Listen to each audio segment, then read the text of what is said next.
የትምህርት ምዘናና ፈተናዎች አገልግሎት የ2018 ዓ.ም ኤንትራንስ ኤግዛምን በተመለከተ አዲስ መረጃ አውጥቷል። ያወጣው መረጃ የኤንትራንስ ኤግዛም ፈተና ትምህርት አይነቶች ምን እንደሆኑና የ2018 ዓ.ም ኤንትራንስ ኤግዛም ፈተና የትምህርት አይነቶቹ ለሶሻልም ለናቹራልም ምን እንደሆኑና ኤንትራንስ ኤግዛም የሚያጠቃልላቸው ኤግዛም ኮንተንቶቹ ለሶሻልም ለናቹራልም ምን እንደሆኑ ከስንት እስከ ስንተኛ ክፍል እንደሚያጠቃልሉና በምን አይነት መልኩ ፈተናው እንደሚዘጋጅ የሚያሳዩ መረጃዎችን የትምህርት ምዘናና ፈተናዎች አገልግሎት መረጃውን አውጥቷል።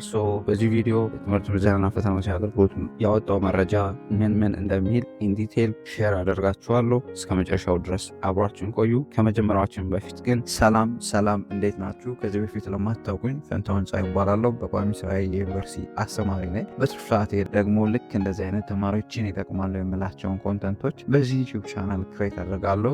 ዩቲዩብ ላይ ልክ እንደዚህ አይነት ቁም ነገር አዘል መረጃዎችን ለማየት የሚመጡ ከሆነና ለዚህ ዩቲዩብ ቻናል አዲስ ከሆናችሁ ሰብስክራይብ በማድረግ ቤተሰብ ይሁኑ። አስተያየት ካላችሁ ደግሞ ኮሜንት ሴክሽን ላይ አስቀምጡልን።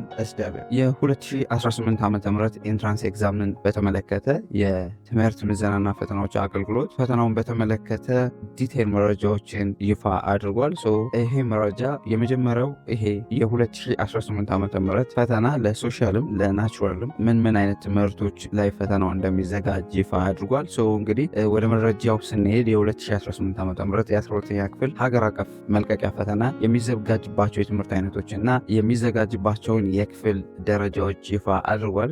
ፈተና የሚሰጥባቸው የትምህርት አይነቶች በናቹራል ሳይንስ ወይም በተፈጥሮ ሳይንስ ከዚህ በፊት እንደነበረው እንግሊዝኛ፣ ሂሳብ፣ አፕቲቲዩድ፣ ባዮሎጂ፣ ኬሚስትሪ እና ፊዚክስ ናቸው። በማህበራዊ ሳይንስ ደግሞ እንግሊዝኛ፣ ሂሳብ፣ አፕቲቲዩድ፣ ሂስትሪ፣ ጂኦግራፊ እና ኢኮኖሚክስ ናቸው። እንግዲህ ወደ ሁለተኛው የመልቀቂያ ፈተና ወይም ኤንትራንስ ኤግዛም የሚዘጋጅባቸው የትምህርት አይነቶች ኤግዛም ኮንተንቶቹ የሚያጠቃልለው የመልቀቂያ ፈተናው በትምህርት አይነቱ በሁሉም የትምህርት አይነቶች ከ9ኛ ክፍል እስከ 12ኛ ክፍል ያሉትን ሁሉንም ምዕራፎች የሚሸፍን መሆኑን ትምህርት ምዘናና ፈተናዎች አገልግሎት ገልጿል። ይህንን እንግዲህ ከዚህ በፊት መረጃውን ሼር አድርጎ ነበር። የዝግጅት አግባቡ ወይም ፈተናው የሚዘጋጅበት 9ኛ ክፍል ላይ የቀድሞው ወይም የኦልድ ካሪኩለም እና የአዲሱ ካሪኩለም ትምህርቶች የጋራ ይዘቶችን ወይም ኮመን ኮንተንቶች ላይ ትኩረት የሚያደርግ ሲሆን ከ10፣ 11፣ 12ኛ ክፍል ደግሞ ያለው በአዲሱ ስርዓተ ትምህርት ወይም በኒው ካሪኩለም ላይ የተመሰረተ ይሆናል ተብሏል። እንግዲህ ሌላው የሶሻል የኢኮኖሚክስ የትምህርት አይነት ግን በአዲሱ ስርዓተ ትምህርት መሰረት ሆኖ ከ10ኛ ክፍል እስከ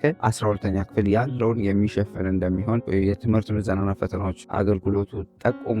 እንግዲህ በ2018 ዓ.ም ኤንትራንስ ኤግዛም የምትፈተኑ ተማሪዎች በሙሉ ሶሻልም የሆናችሁ ናቹራልም የሆናችሁ የምትፈተኗቸው ትምህርቶች ምን እንደሆኑና የምትፈተኗቸው ትምህርቶች የፈተናው ይዘት ምን እንደሆኑ እንደዚህ አይነት እንደሆነ አውቃችሁ ካሁኑ ቅድመ ዝግጅት እንድታደርጉ ሪኮመንድ አድርጋችኋለሁ። ሶሻል የሆናችሁ ተማሪዎች እንግዲህ ከዚህ በፊት ኢኮኖሚክስ የትምህርት አይነት የፈተና ኮንተንቱን ምንድን ነው ብላችሁ ስጠይቁ ነበር። ያው እንግዲህ የኢኮኖሚክስ የትምህርት አይነት በአዲሱ ስርዓተ ትምህርት ወይም ኒው ካሪኩለም መሰረት ሆኖ 10ኛ ክፍል 11ኛ ክፍል እና 12ኛ ክፍል ያለውን እንደሚሸፍን አገልግሎቱ ጠቁሟል።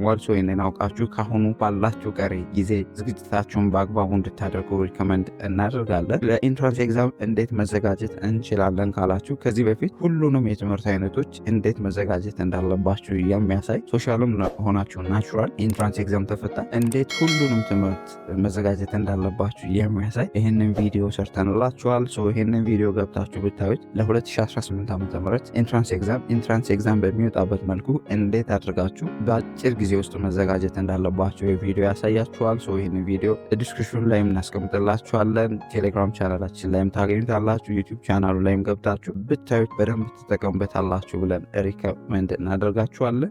ኢንትራንስ ኤግዛም እንግዲህ በሰኔ ወር ውስጥ መሰጠት እንደሚጀምር የትምህርት ምዘናና ፈተናዎች አገልግሎት ይፋ ማድረጉን አይሆፕ ታውቃላችሁ ብዬ አስባለሁ። እሱን ዲቴል ማወቅ የምትፈልጉ ከሆነ የቴሌግራም ቻናላችንን ሊንክ ዲስክሪፕሽን ላይ ታገኙታላችሁ። ጆይን አድርጋችሁ መረጃውን እና ሌሎች ጠቃሚ መረጃዎችን በደንብ ቶሎ ማግኘት ትችላላችሁ። እንግዲህ አይሆፕ በደንብ ዝግጅት ለኢንትራንስ ኤግዛም በደንብ ዝግጅት እያደረጋችሁ እንደሆነ ተስፋ አደርጋለሁ። አይሆፕ ይህ ቪዲዮ በደንብ ጠቃሚ ነው ብዬ አስባለሁ። ጠቃሚ ሆኖ ካገኛችሁትና ለሌሎች ተማሪዎች ይጠቅማል ብላችሁ ካሰባችሁ ላይክ፣ ሼር፣ አስተያየት ካላችሁ ደግሞ ኮሜንት ሴክሽን ላይ አስቀምጡልን። በሌላ ጠቃሚ ቪዲዮ እስክንገናኝ ለሀገራችን ሰላም፣ ፍቅር፣ አንድነት ስጠን። ፒስ